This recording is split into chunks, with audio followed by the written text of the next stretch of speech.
지난 주일 오후에 말레이시아에 가서 한인교회 부흥회를 인도하고 토요일에 왔습니다. 말레이시아를 처음 갔어요.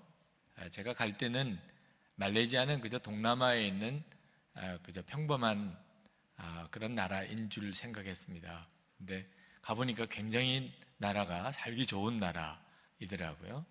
환경도 자연도 또 생활 수준도 굉장히 높고요. 은퇴자들이, 우리 한국에서 은퇴하신 분들이 그곳에서 살려고 여러분들이 그곳을 다녀가신다고 하는 말도 들었습니다. 우리나라 사람들이 말레이시아에 가는 것보다 말레이시아 사람들이 한국에 여행 오는 사람이 더 많다고도 그런 말을 들었습니다. 가서 하루를 지나고 난 다음에 마음으로 하나님께 그런 말씀을 드렸어요. 하나님, 이 말레이시아도 참 살기 좋으네요.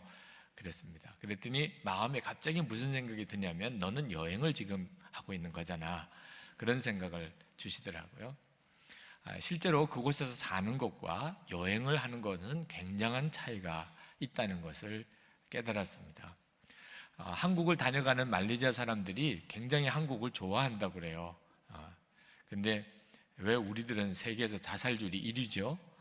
그 여행으로 다니는 거하고 실제로 사는 거가 그렇게 다른 거입니다.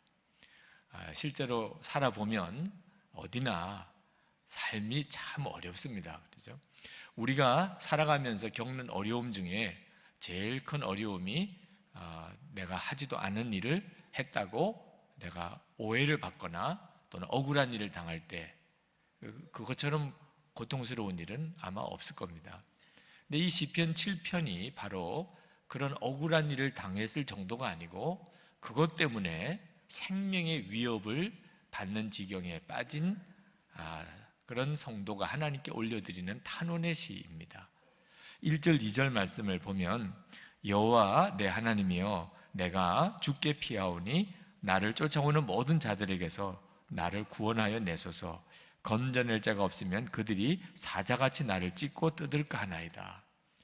지금 억울한 일로 내몰려서 죽임의 위협을 당하는 그런 처지에 빠져 있는 그런 사람의 하나님께 드리는 탄원의 시예요. 보통 이런 일을 겪으면 말입니다, 하나님, 제가 이런 일을 억울해요. 하나님, 제가 이런 일이 지금 속상해요. 하나님, 이렇게 갚아주세요. 그렇게 하기 마련이죠. 우리도 억울한 일을 당하면 얼마나 하고 싶은 이야기가 많아집니까? 그런데 시편 7편을 읽어보면 어떤 문제로 인해서 다윗이, 또 이 시편 기자가 그렇게 힘들어하는지, 또 그렇게 괴로워하는지가 나와 있지 않습니다. 이러쿵저러쿵 미주알 고주알 자기의 힘든 일, 억울한 사정을 다 말할 만한데 도무지 그걸 알 수가 없어요. 무슨 문제 때문에 이렇게 억울해하는지, 이렇게 힘들게 지금 죽음의 위협 가운데 빠졌는지를 알 수가 없어요. 그런 점에서 이 시편이 우리를 주목하게 만드는 것이 있습니다. 이 시편 기자가 하나님에게 기도합니다. 3절, 4절, 5절에 이렇게 기도해요. 여호와 내 하나님이여, 내가 이런 일을 향하였거나 내 손에 죄악이 있거나 화친한 자를 악으로 갚았거나 내 대적에게서 까닭없이 빼앗았거든 원수가 나의 영혼을 쫓아잡아 내 생명을 땅에 짓밟게 하고 내 영광을 먼지 속에 살게 하소서. 한마디로 말하면, 하나님 다 아시잖아요. 내가 문제가 없다는 걸, 내가 잘못한 게 없다는 걸, 이렇게 지금 죽임의 위협을 당할 정도로 어려움을 겪을 이유가 없다는 걸 하나님이 다 아시잖아요. 그런 고백을 하고 있는 겁니다. 여러분, 다윗, 이 시편 기자처럼 그렇게 담대할 수 있다면, 그렇다면 충분해요. 아무리 억울하도, 아무리 힘들어도 여러분이 살다 보면 그런 일을 아마 여러 번 당하실 겁니다. 그럴 때도 여러분, 이 시편 7편을 꼭 기억하셔야 돼요. 하나님 다 아시지요? 하나님 다 아시죠? 그러면 됐어요.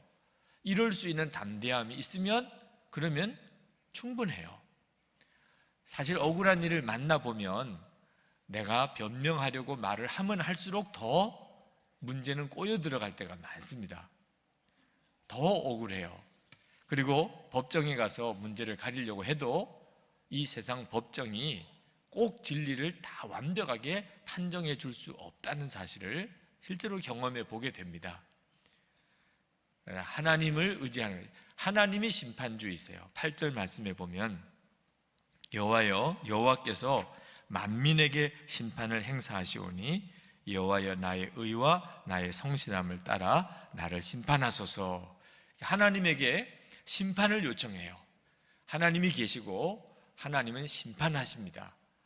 그것만 분명히 믿어지면, 그러면 억울한 게 차라리 나아요. 억울한 게 결국은 다 드러나게 될 것이고, 하나님은 조금 더 억울해짐 없이 잘하고 못하고를 명확하게 드러내실 것이기 때문에 속상하다, 힘들다, 뭐 죽겠다 할 것도 없어요.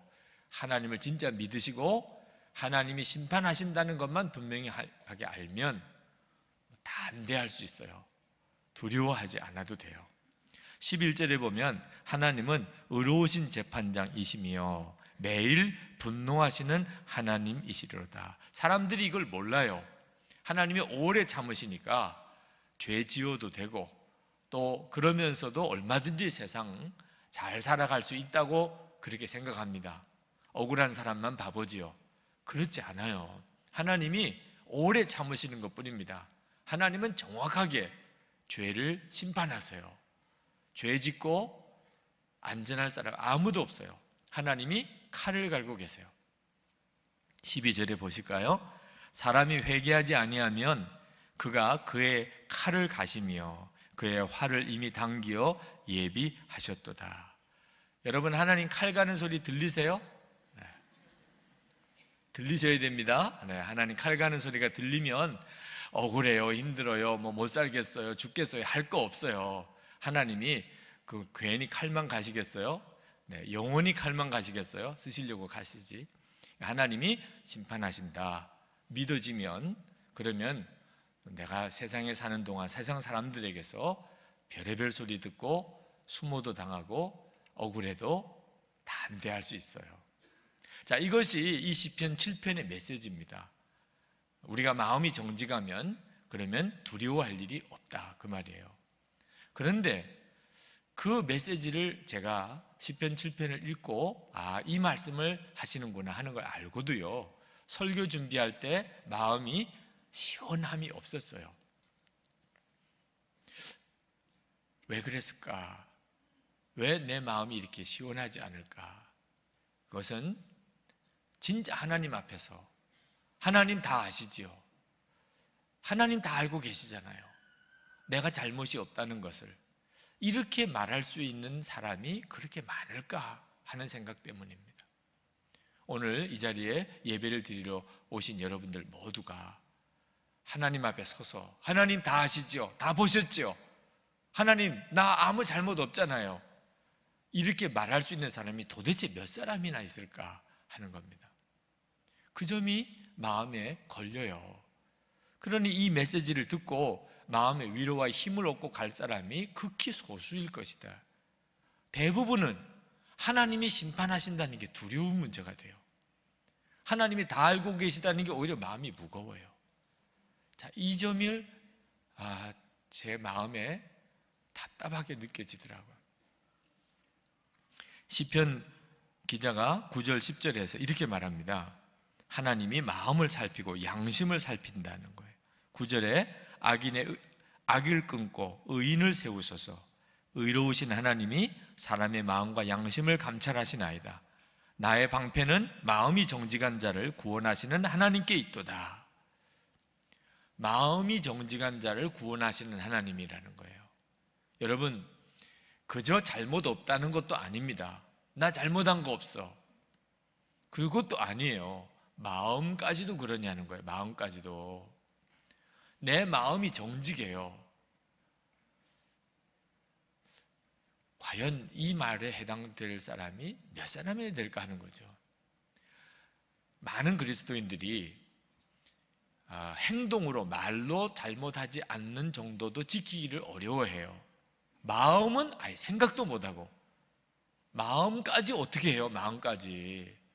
마음으로는 뭐 죄도 짓고 악한 생각도 하고 미워도 하고 짜증도 내고 별의별 공상도 하고 은밀한 죄도 짓고, 마음은 그건 어떻게 해볼 도리가 없고 그저 겨우 말이라도 조심하고 행동이라도 조심하면 그게 많은 성도들이 가지고 있는 영적인 목표예요. 근데 여러분, 정말 하나님의 마음을 모르시는 겁니다. 하나님은 우리의 마음이 정직하지 않으면 결코 우리 편이 되어주시지 않아요. 우리가 세상에서는 겉으로만 잘하면 그걸로도 훌륭해요. 잘못 안 했으면 그걸로 훌륭해요. 근데 하나님은 그렇지 않아요. 하나님은 내 마음의 동기까지 살피셔서 내가 비록 그런 말을 안 했다 하더라도, 내가 그런 행동을 안 했다 하더라도 내 마음이 잘못한 것이 있다면 그건 내가 잘못한 것이에요. 그래서 마음으로 음욕을 품으면 간음한 것과 같다 그랬죠. 마음으로 미워하면 살인한 것과 같다 그랬어요. 그것이 하나님의 우리를 향한 보시는 눈이세요. 자, 그렇다면 이거 정말 감당하기 어려운 메시지인 겁니다. 마음까지도 정직해야 되다니. 여러분, 하나님께서 얼마나 우리의 겉과 마음이 다른 것을 심각하게 생각하는지를 잘 아셔야 됩니다. 마태복음 7장 15절에 보면 거짓 선지자들을 삼가라. 양의 옷을 입고 너에게 나오나 속에는 노략질하는 일이라.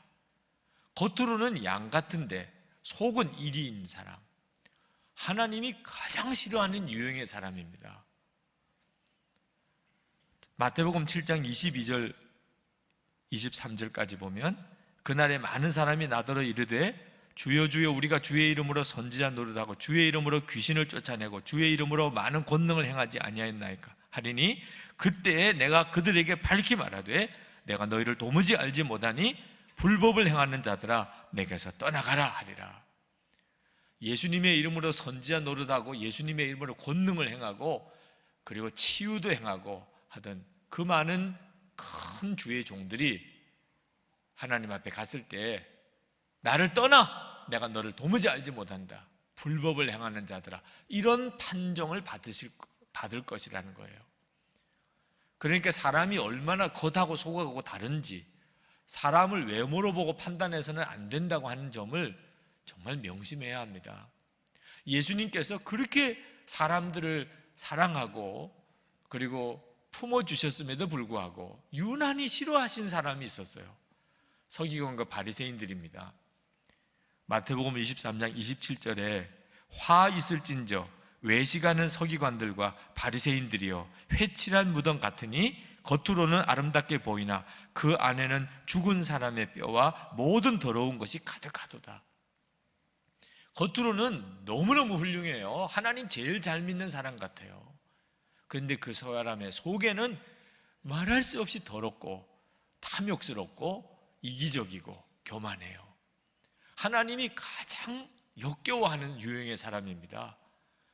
우리는 겉으로 꾸미는 것에 대해서 신경을 많이 써요. 교양이 있어 보이고 믿음이 좋아 보이고. 그런데 하나님은 그 점에 대해서 신경 쓰시지 않으세요. 내 마음의 중심이 어떠한지를, 내가 어떤 생각을 가지고 사는 사람인지를 보신다는 거예요. 사도 바울이 디모데에게 간곡하게 권한 것입니다. 디모데후서 3장 5절에 경건의 모양은 있으나 경건의 능력은 부인하니 이 같은 자들에게서 내가 돌아서라. 겉으로는 굉장히 예수를 잘 믿는 사람 같이 보이지만 속이 다르다는 거예요. 속이. 제가 목회하면서 제일 어려운 유형의 사람이 바로 이런 사람입니다. 겉은 너무너무 훌륭한 그리스도인이에요. 그런데 그것 때문에 본인이 스스로 속아요. 자기가 훌륭한 줄로, 믿음이 좋은 줄로 스스로도 생각을 해요. 내 마음은 전혀 그렇지가 않은 유형의 사람. 정말 대하기 어려운 유형의 사람입니다. 그런데 이런 사람들이 의외로 너무 많아요. 왜 그런가? 하나님이 마음까지 정직한 것을 요구하신다는 것에 대해서 스스로가 있는 그대로 안 받아들이기 때문입니다. 아유, 마음까지 어떻게 정직할 수 있어? 마음까지. 여러분 정말 조심해야 돼요. 다윗이 충신 우리아를 죽게 내버려 두고, 그리고 그 아내 밧세바를 취해 엄청난 죄를 지었죠. 그런데 그 후 1년 동안 다윗은 멀쩡하게 잘 살았습니다. 그런 살인죄, 간음죄를 짓고도 다윗은 왕으로 백성들을 재판하고 공의를 그 나라에 행하는 그런 역할을 하면서 자기는 전혀 양심의 가책을 느끼지도 않고 잘 살았어요. 다윗이 무서운 죄를 짓고 있는 것이죠. 다윗의 죄는 살인죄, 간음죄만 있는 게 아닙니다. 자기가 속으로는 그런 죄를 짓고도 다른 사람을 재판해 주네요. 너가 잘했다, 너가 잘못했다. 사람들 보는 앞에서 하나님을 대신하는 왕으로서의 권세를 행하고 있어요. 다윗은 스스로 자기가 그런 죄를 지고 있다는 생각조차도 못했어요. 그게 무서운 죄예요.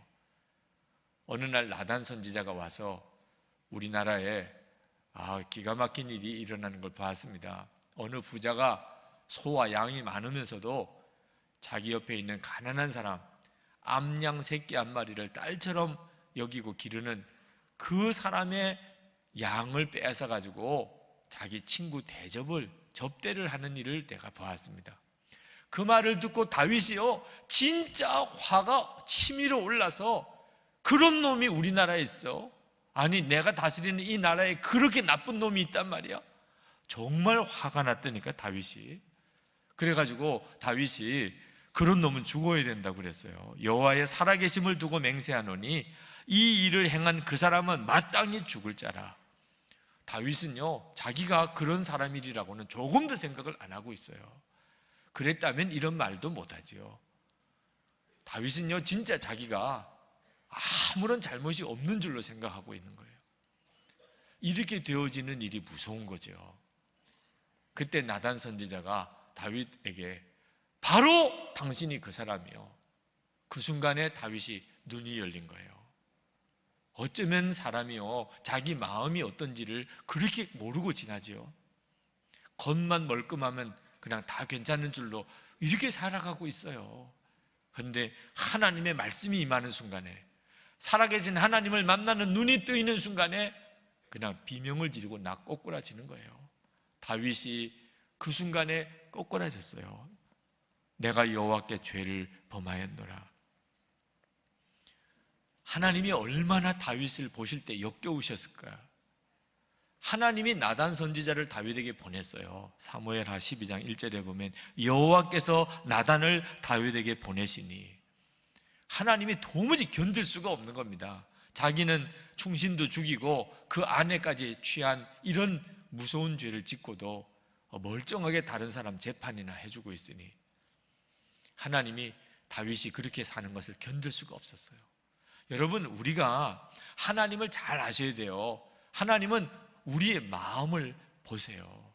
하나님은 절대로 무조건 우리 편이 아니십니다. 우리가 마음으로 정직하면 하나님은 반드시 우리 편이 되시죠. 그렇지만 내가 마음의 죄와 악을 감추고 살면 하나님은 절대로 우리 편처럼 그렇게 역사해 주시지 않으세요. 그러므로 성도 여러분, 여러분이 신앙의 목표를 겉으로만 잘 사는 것에 두지 말아야 합니다. 여러분의 마음이 정직해지는 데다 두어야 돼요. 우리 마음이 정직해지면 그러면 담대해집니다. 하나님은 살아계시고 하나님이 심판하시는 하나님이시니까 걱정할 게 없어요. 억울해도, 사람들이 다 뭐라 그래도, 다 나를 죽이려고 해도 하나님 아시지요? 이럴 수만 있으면 담대해도 돼요. 지나고 보면 하나님이 다 옳게 바르게 다 하나님이 갚아주시고 처결하세요. 찬송이 나와요. 힘들어도 어려워도. 다윗이 그 어려운 처지에 빠졌지만 17절에 보면 다윗은 찬송합니다. 내가 여호와께 그의 의를 따라 감사하며 지존하신 여호와의 이름을 찬양하리로다. 찬송이 나와요. 그러나 내 마음에 걸리는 게 있으면, 그러면 세상 없이 두려워지게 되는 겁니다. 사람들이 나를 손가락질하는 것이 하나님의 심판처럼 여겨져요. 여러분, 영적 일기를 쓰시라고 하니까 마음이 드러나는 것을 두려워하시는 분들이 계신 것 같습니다. 어떻게 내 마음속까지 다 일기에 쓰나, 그것 때문에 걱정하시는 분들이 있으시더라고요. 근데 여러분, 정말 판단을 잘 하셔야 됩니다. 여러분, 마음에 있는 것이 드러나는 게 두려운 게 아니고, 마음에 있는데 그게 감추어지는 것이 두려운 거예요. 진짜 두려워하는 것은 드러나기가 부끄러운 게 내 속에 감추어져 있는 게, 그게 두려운 거예요. 여러분이 예수님을 영접하셨죠. 예수님 영접하셨으면 예수님은 다 아시잖아요. 여러분 속에 뭐가 있는지 다 아시잖아요. 예수님이 다 아시는 거는 괜찮고, 사람들이 문제예요? 그건 더 말이 안 되죠. 예수님 앞에서 괜찮으면 사람들 앞에서도 괜찮은 거고, 사람들 앞에 공개할 수 없는 것은 예수님 앞에서는 진짜 공개할 수 없는 거죠. 예수님을 마음에 영접했다면, 그렇다면 여러분은 사람들에게 마음을 공개하는 것이 뭐 힘들다, 부끄럽다 할 게 없는 거예요.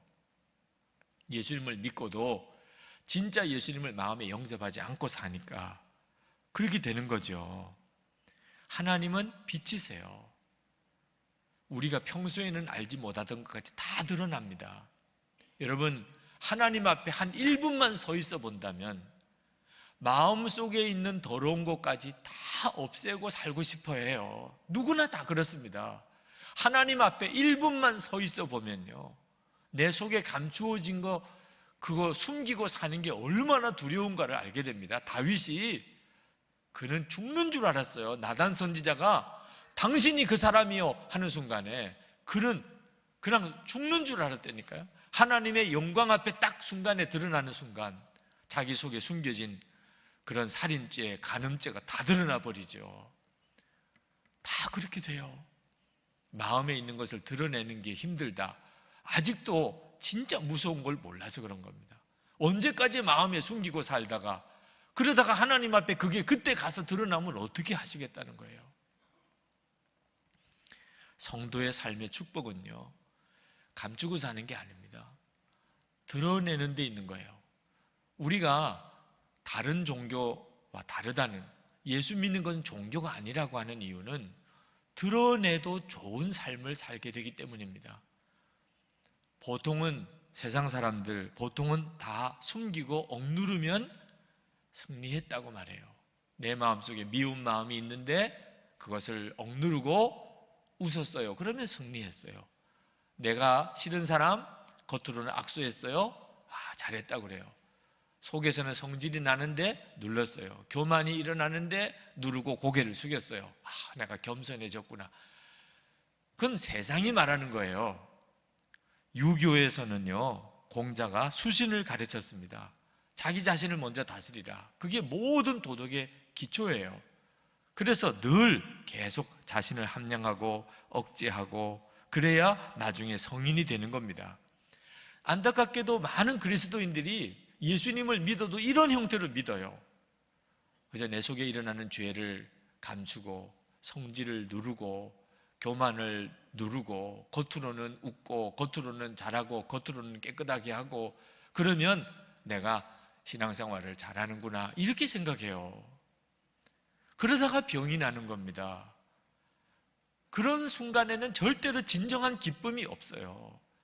하나님을 향한 확신이 없어요. 겉으로는 경건의 모양은 있지만 실제로는 아무런 경건의 능력이 없어요. 왜? 아직도 진짜 예수를 믿는 게 아니니까 그래요. 진정으로 예수님을 믿으면 내 마음을 다 드러내요. 예수님이 내 마음에 오셨고 예수님이 내 마음의 왕이신데 문제가 될 게 뭐가 있어요? 드러내면 예수님이 나타나니, 제발 사람들이 내 마음을 좀 알면 좋겠어요. 그게 예수를 믿는 자의 솔직한 심정이에요. 내 속에 있는 그 온갖 말할 수 없는 더러운 것들이 드러나면 어떻게 하지요? 그 더러운 게 왜 해결이 안 되나요? 예수님을 아직도 마음을 열고 모셔드리지 않으니까 그런 겁니다. 요한계시록 3장 20절에 볼지어다 내가 문 밖에 서서 문을 두드리노니 누구든지 내 음성을 듣고 문을 열면 내가 그에게로 들어가 그로 더불어 먹으리라. 예수님이 진짜 내 마음속에 들어오시게 되면 그러면 내 마음은 그 순간에 정리가 돼요. 뭐 마음을 열어서 부끄러울 게 없어요. 부끄러운 건 이미 다 정리되어 버려 나가니까. 여러분, 집 정리해야 한다고 싶은데도 못하고, 방 치워야 된다 그러고도 미루고 피곤하고 바빠서 그러다가 언제 다 치워요? 신방 오기 전날 치우잖아요. 네. 내일 신방이시래, 신방 오신대. 그러면 밤새고라도 다 치우잖아요. 치우다가 안 되면 장롱 속에라도 놓고 다 닫더라도 하여튼 방이 깨끗하게 해야죠. 아니, 집에 누가 들어오면 그 즉시로 방은 정리가 된다니까요. 예수님을 여러분의 진짜 마음에 모셨다면 정리가 되는 게 당연하고, 여러분이 공개할 수 없다면 예수님도 모셔드리지 않은 상태죠. 그 점이 바로 핵심이에요. 마음이 정직한 사람, 주님이 하시는 거죠. 주님이. 삭개오가 그 마음이 완전히 화인 맞은 사람입니다. 얼어붙을 대로 얼어붙었어요. 양심이 기능을 못해요. 그래야 살아가는 사람이니까. 삭개오는 스스로가 양심을 죽여버렸어요. 다른 사람의 돈을 뺏고 그리고 자기 돈을 불리고 사는 사람입니다. 양심이 살아있으면 못 견디는 거예요. 그랬던 삭개오예요. 그런데 그 삭개오가 세상에 누가복음 19장 8절에 보니까 주께 여짜오되 주여 보시옵소서 내 소유의 절반을 가난한 사람들에게 주겠사오며 만일 누구의 것을 속에 빼앗은 일이 있으면 네 갑절이나 갚겠나이다. 아니, 누가 그렇게 하라고 했어요? 아무도 그렇게 하라고 한 사람이 없어요. 만약에 누가 그렇게 하라고 그랬으면 아마 잡아 죽이려고 달려들었을 거예요. 그런데 그 삭개오가 스스로 자기 재산 다 반이나 나눠주고 4배나 갚겠다고 그렇게 나온 이유가 뭐예요? 예수님이 오시니까 예수님과 하룻밤을 같이 집에서 모시고 지내고 난 다음에 비로소 양심이 살아나고, 그리고 그 영이 깨어서 비로소 죄가 죄인 줄로 알게 되고 더러운 게 더러운 줄 알게 되고, 그러니 깨끗하게 정리하게 되죠. 여러분이 예수님을 24시간 바라보는 마음에 오셨으니 당연하지요. 그것이 바로 여러분을 마음으로도 완전히 바꾸는 거예요. 사람이 마음으로 완전히 바뀌어야 진짜 거듭난 거예요. 마음이 바뀌어요. 제가 예수님을 인격적으로 체험하고 예수님을 제가 영접한 후에 저는 정말 죄 짓고 싶지 않았어요. 또 죄 안 짓게 될 줄 알았어요. 저는 겉으로는 뭐 큰 죄 짓고 산 사람이 아닙니다. 오히려 아주 모범적이고 성실한 사람이라는 평가를 받았지만 예수님을 영접할 때 알았어요. 제 마음은 세상 없이 더럽고 추악하다는 것. 그걸 깨닫고 비로소 제가 지옥에 갈 자인 걸 알았어요. 예수님을 영접하고는 마음의 죄도 짓고 싶지 않았어요. 그런데 세상에 기가 막히게 예수를 믿고 영접하고 그 뜨거운 감격으로 하나님께 회개하고 다시는 마음의 죄도 짓지 않겠다고 했는데도 제 속에 교만이, 정욕이, 음란함이, 말도 안 되는 헛된 공상과 상상, 교만, 이기심 해결이 안 되는 거예요. 이 속에 있는 이 더러운 것들이 해결이 안 되는 거예요. 성도들에게 말씀을 전하면서 더 괴로운 겁니다. 성도들은 저를 아주 목사로 존경해 주는데 제 실상은 추하고 더럽기가 짝이 없으니 이건 완전히 사기꾼이잖아요. 성도들에게 설교하고 통성기도 시키고 저는요 괴로워 미치겠는 겁니다. 그냥 강대상 뒤에서 떼굴떼굴 구르면서 하나님 이 마음의 죄까지 다 없애 주십시오. 그런데도 그게 해결이 안 돼요. 요한일서 5장 18절 말씀에 하나님께로 난 자마다 범죄치 아니하는 줄을 우리가 아노라. 성경은 분명히 그렇게 단언하고 있어요. 하나님께로 난 자마다 범죄치 아니하는 줄을 우리가 아노라. 마음으로부터 음욕을 품으면 간음이라고 그랬고 마음에 누구를 미워하면 살인하는 거라고 했는데 도대체 이건 어떻게 해결이 되나? 여러분 그 마음의 괴로움을 아마 여러분은 잘 이해하기 어려우실 거예요. 심지어 목사직을 그만두고 싶을 때도 있었어요. 차라리 목사직을 그만두는 게 더 정직할 거라고. 그런데 그렇게 하나님 앞에 몸부림치면서 마음의 죄까지도 해결받고 싶다고 몸부림치면서 지금 생각해 보니까 그 기도를 하나님이 들으신 것을 알았어요. 하나님이 그 기도를 받으신 것을 알았어요. 지난 97년 5월 13일자 일기를 제가 여러분에게 그냥 공개해 드립니다. 부끄러운 일기지만 97년도 지금부터 거의 한 15년 전이죠. 오늘은 깊은 좌절의 날이다. 또 죄에 넘어졌다. 나는 언제나 하나님 앞에서 마음이 정결함을 얻고 승리할 수 있을까? 정결함을 얻는 것이 노력에서 되는 것이 아니라 믿음으로 된다는 말씀을 의지해 본다. 너무 뻔뻔하지만 믿음으로 고백한다. 예수 그리스도가 나의 정결함이다. 나는 죽고 예수님만 내 안에 사신다. 나는 실패하지만 예수님 안에서 승리한다. 이렇게 고백하니 나의 마음은 슬프고 낙심스럽지만 내 영은 승리를 노래한다. 사탄은 물러가라. 지금도 예수님은 나의 왕이시다. 나의 육신과 사탄은 내가 더 이상 가망이 없다고 말한다. 그러나 나의 믿음은 나에게 여전히 예수 안에서 승리를 고백하라고 한다. 정말 어렵더라고요. 진리를 믿는 것도 어렵더라고요. 나는 죽고 예수로 산다. 실제로 내 마음속에 있는 죄가 해결이 안 되는데 어떻게 그렇게 믿으라고만 하는가? 그때만 해도 저는 정말 십자가의 복음을 생명을 걸고 믿는 그런 믿음이었어요. 내 현실은 말할 수 없이 엉망이지만, 그러나 진리는 나는 죽고 예수로 산다고 하니 그것을 입으로 고백하면서 다시 일어나고 일어나던 세월이었어요. 이 일기를 읽으면서 많은 생각을 했습니다. 내가 이 당시만 해도 정말 이렇게 몸부림치기만 했었구나. 그때는 제가 예수님이 정말 제 마음에 계셔서 제가 예수님을 항상 바라보는 믿음을 가지고 있지 못했기 때문입니다. 그냥 그렇게 깨달은 것뿐이에요. 예수님은 내 안에 오셨다. 예수님이 내 안에 계신다. 깨달은 것뿐이지 예수님을 온전히 바라보지를 못했었기 때문에 이런 어려움을 겪고 있었죠. 근데 지금은 정말 달라졌어요. 예수님을 24시간 바라보는 눈이 뜨이기 시작하면서부터 달라졌어요. 예수님이 정말 나와 같이 계신 것이 분명히 의식이 되고 항상 예수님의 생각이 나니 더 이상 죄가 나를 만지지 못한다는 게 무슨 말인지를 알겠더라고요. 하나님께로 나신 자가 저를 지키심에 악한 자가 저를 만지지도 못하느니라. 예수님이 저와 같이 계시니 악한 자가 저를 만지지도 못한다. 저만 그런 게 아닙니다. 저도 깜짝 놀랐어요. 작년 마지막 주간부터 아직 한 달도 안 됐죠.